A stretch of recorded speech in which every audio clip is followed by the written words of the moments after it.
All awesome. right, so we've got 1, 2, 3, 4, and 5.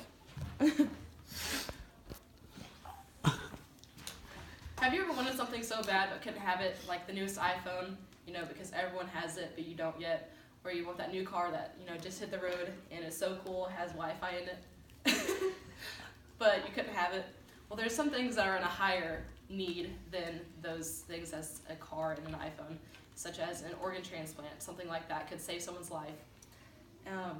But it's a terrible feeling, none of us know what it's like to feel that need or have to, have that. But there's a lot of people, actually 119,000 on the waiting list today, waiting for a tissue or organ transplant. So try to put yourself in someone else's shoes. Say you're in need of a kidney transplant, and they put you on the waiting list for 6 months, and there's no match. And a month later, you die. It's very blunt, but it's true. That happens all the time. And all this could have been avoided if you were just to mark the little red heart on your driver's license. So organ donation, you've all heard about it, you know what it's about, but there's some things that you probably have questions over or that you want answered. And like I said, there's 119,000 people waiting for an organ, and 2,000 of those are pediatric patients, and 22 on average will die each day waiting for an organ or tissue transplant. And these young people, like I said, 2,000 of them are pediatric patients. Just think, it's like if you have a little brother or a little sister waiting for something that could possibly save their life or determine if they will make it, to their high school graduation or to their wedding day. So just things like that to think about when you're getting ready to sign up for your driver's license and things like that. And like I said, organ transplants and tissue transplants have come a really long way in the past 30 years, but there's still a great need that needs to be done. So many of you are probably wondering what organ donation is all about and how would you need to be. Is it against my religion? What if I take my organs before I'm actually dead? Well, those things, that's not true by the way, but we'll get to that. Don't worry about it. First off, an organ transplant is when a person, the donor, has their organ or tissue surgically removed and is placed in the person who needs it, which is called the recipient. You donate most of your organs after you pass on anyway, so it's not a big deal, if you're done using your body and there's still perfectly good organs in there, why not, let somebody else have it and let them fulfill their life. But there's also times when you can donate an organ when you're still living. And those things can be blood, stem cells, or even a kidney. How old do you have to be to donate? There's no age limit to donating an organ. Newborns all the way up to senior citizens can donate, among reason. If you have if you have AIDS or HIV or, a very serious condition or cancer, there's not a chance that you will be able to donate an organ because that's not healthy for the recipient to be putting something that's already sick into their body. But like I said, there's no age limits. Newborns all the way up to senior citizens, like I said. If you aren't 18 though, your parent or legal guardian has to give consent on paper to say that it's okay for you to donate this organ to whoever. And like I said, you can just check it off on your driver's license and say, hey, I want to be an organ donor. If I pass away in a car accident, that's how they can tell. They can look in your wallet and see that you were an organ donor, and they're able to do that. But if you're young, you need to talk about it with your parents, because if they don't know your wishes on organ donation, they will just do what they think is best. So if they don't think that you want to be an organ donor, then they don't have to donate organs after you pass on. If something tragic like that would happen, or something quick and you weren't planning on it. Like I said, you need to talk to them about that. And is it against my religion? Normally our beliefs play a large role in how we live our lives. If you're not sure, talk with your religion leader. But it is safe to say that a variety and a majority of religions are for organ donation. In the Bible, from Gospel of John, chapter 15, verses 12 through 13, it states that this is my command, that you love me another as you love one another as I have loved you.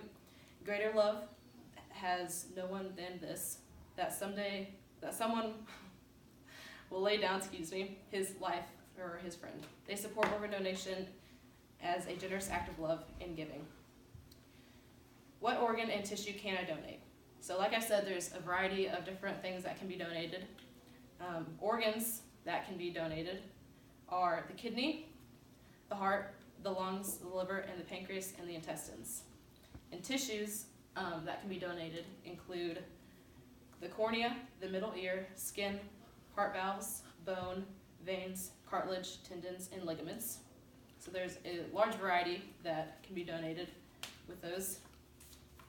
And if you have any questions of will my body look any different, or will it make me, will it impair my physical ability for the rest of my life if I am to donate an organ or tissue while I'm still living? No, organs will be removed just like any other route of surgery. They have to sew you back up and everything, so it will not affect anything, and this will not affect a funeral either. If you happen to pass on and you are donating organs, they will still able to have an open casket service upon your wishes, of course. And so what will happen if they take something that is like a big organ, they're able to put things in your body, like, I don't know, stuffing, I guess. Sounds kind of bad, but it's true, to make you, still look normal for people at your funeral. And if you have any questions as to who pays for it, the transplant recipient's health insurance should cover all the costs, and you will not pay for or receive money for your donation. As I said before, this is a charitable donation, not a profit organization. And now that you guys have all the facts, there's no ethical reason not to be a donor if you haven't already became one. Many Americans support organ donation, but do not take the time to become a donor. It's easy and free, like I said. Just go to your local DMV, and if you haven't already checked the Red Heart, that's easy to do. And if I'm a donor, the doctor won't work hard to save my life so he can have my organs. That's not true. Like, no doctor wants to give a transplant once you pass on. So it's like one of those things that is a good thing to do, and it's not hard. If you've already passed on, it's easy to do. And according to organdonor.gov, you may save up to 8 lives, like I have on my poster here, through organ donation, and enhance many others through tissue donation. But think about people in your own community. We've had recently a dad in our community who needed a kidney transplant, and he was put on the waiting list, and he got one. But just think if he was on the waiting list for so long and that people weren't willing to, donate organs. That could have, been fatal, and he wouldn't have made it. So it's things like that that make me think that people should be an organ donor, because it's not that hard, and it's the right thing to do. And another thing, in 2016, 33,600 transplants were successful, and since 1988, 683,000 transplants have taken place. So you can think about that's a lot of things and successful transplants that have happened. So I don't see what the problem is if everyone should just become an organ donor, and that's just a little bit of information on organ donation. Thank you.